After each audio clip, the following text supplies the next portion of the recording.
Hey, this is Tom Challan with PriorityTeam.com, and I get this question a lot, so I'm going to share it with you today. How do you actually get a name and number of someone that you meet out and about? I know we're in a .com age. I know there's a million different ways to get people's names and numbers, high quality people's names and numbers, multiple different sources. But this is something that you gotta know. You never know when you're gonna be on an airplane, when you're gonna be at Starbucks, at the park with your kids, or anywhere. It's good to know some simple strategies to get names and numbers out and about, no matter where you're at throughout the world, in your local neighborhood, wherever, it doesn't matter. So, step number one, or tip number one, you see I got my trusty notes here. In fact, I'm gonna move them over here. Tip number one is be natural. You don't want to go out to get a name and number of someone that you don't know with a shark fin on your back, right? Do you ever see people like that? They're in the network marketing business, or maybe you've heard of maybe trainers that teach that you got to go out, you know, like a three-piece suit. Those days are done. You got to go out being natural, relaxed. And the way that I go out and about is I don't go out intentionally to get names and numbers anymore. I used to years ago. You go out naturally, as if you just want to strike up a conversation with someone that you might want to potentially be friends with, or at least get to know, or you're curious about anything about their life, that you might want to know about. So as an example, in fact, let me go to, so number one is be natural. Number two is learn to ask questions and find something creative about them, or unique, or something that can strike up a conversation. So you want to have your detective hat on, and you know, sometimes they have a baseball team or a sports team on a baseball hat, or something on their shirt, or sometimes one of my favorite things that I say is, you know, so what gives you the day off today? If I'm in line at Starbucks, you know, what gives you the day off? And whatever question that you ask, find something that you could be creative to ask a question, to start striking up a conversation. And then again, be natural, be normal, and ask another question. So what gives you the day off? Really, you're a firefighter. How long have you been a firefighter? What area are you a fighter in? And then ask what I teach you. Do what I teach you in the boot camp by asking good, genuinely curious, detective-like questions. And again, be normal, be natural, with no agenda, no shark fin on, where again, your agenda, your goal is just literally to strike up a conversation. This may be someone that joins your business one day. This may be someone that goes to your kid's birthday party a year from now, or that you like, that you might want to hang out with as a friend, or that you just make a great acquaintance with. You never know. That's why you want to go out and be natural. And again, if you're going out just getting names and numbers, and that's your agenda, you're going to get nervous.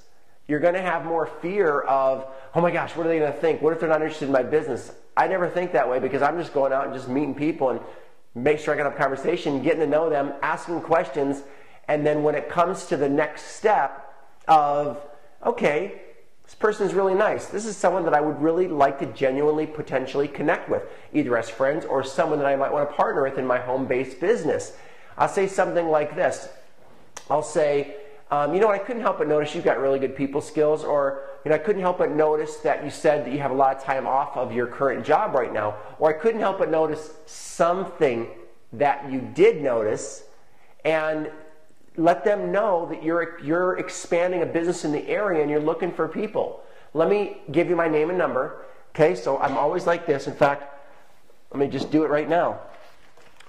Let me go ahead, and I usually, one day I'll actually get cards, but I usually don't have cards. So I'll have a piece of paper on there so it's more natural, and I'll just be like, okay, Tom Challan, and then especially if it's a female and you're a male, I would be like, okay, I'm going to put my wife's name on here as well if we both work the business together. Her name, my number, perfect, here you go. And then I'll tear it off, and here's what I do. In fact, I'll just do it. So here's my number, and as soon as I hand it to them, right, they're grabbing it, I say, you know what, I'm real hard to get a hold of though. What's the best time and number to get a hold of you? I don't say, give me your telephone number. It can be a little bit impersonal. I don't say, what's your home phone number? I say, what's the best time and number to get a hold of you? It's the same theory as when you go into a candy store, right? You go to a candy store and they give you a little piece of chocolate. And as you got it all drooling all over your mouth, right? They're like, okay, and they ask you, how does it taste? You're like, good. And then the next thing they say is, do you want 1 pound or 2? And you're like, it's kind of the same thing. So you give to get. Give them your number so it relaxes. It's more of a natural process. And then, oh, by the way, what's the best, I'm real hard to get a hold of, what's the best time and number to get a hold of you?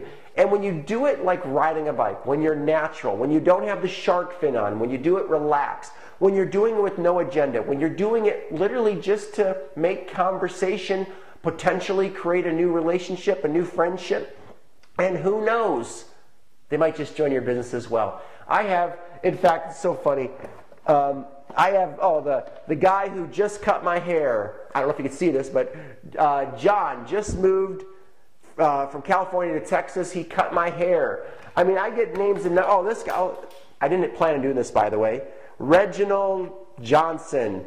We were looking for furniture. Got his name and number. What's this one? Another one, mattress. We were looking for mattresses. Got their name and number. So I got names and numbers coming out my ears, thousands over the years. How many did I call? Maybe a small handful. If I would have called them all, I probably would have enrolled that many more people. But you can only, when you get good at this process, you'll be surprised. You'll have more people to talk to than you could ever in a lifetime get back to when you do it the right way. And the key is, go for it. The way to crush fear and start meeting great new relationships and great new friends is to start building the muscles of faith. And the way you build faith is by taking action. So that's the key to getting more names and numbers. And for those of you that are single, I've been married for today, ironically, is 15 years of marriage. But for those of you that are single, I cannot tell you how many dates I got when I was single doing this as well. Now, I'm not telling you want to do this. Anyways, I don't know why I even said that. Just popped into my head.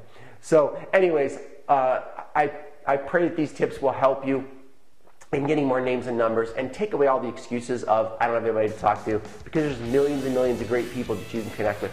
Why is my camera guy laughing? Oh, you want me to wrap up? Okay, all right. So this is Tom Challan with PriorityTeam.com, and I will see you soon. Hey, this is Tom Challan with PriorityTeam.com, and today I want to talk about how to meet people out and about. And I've got 4 major tips and how I'm able to enroll. Start over. Hot.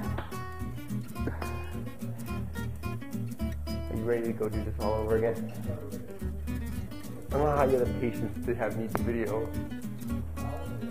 You're amazing. Okay.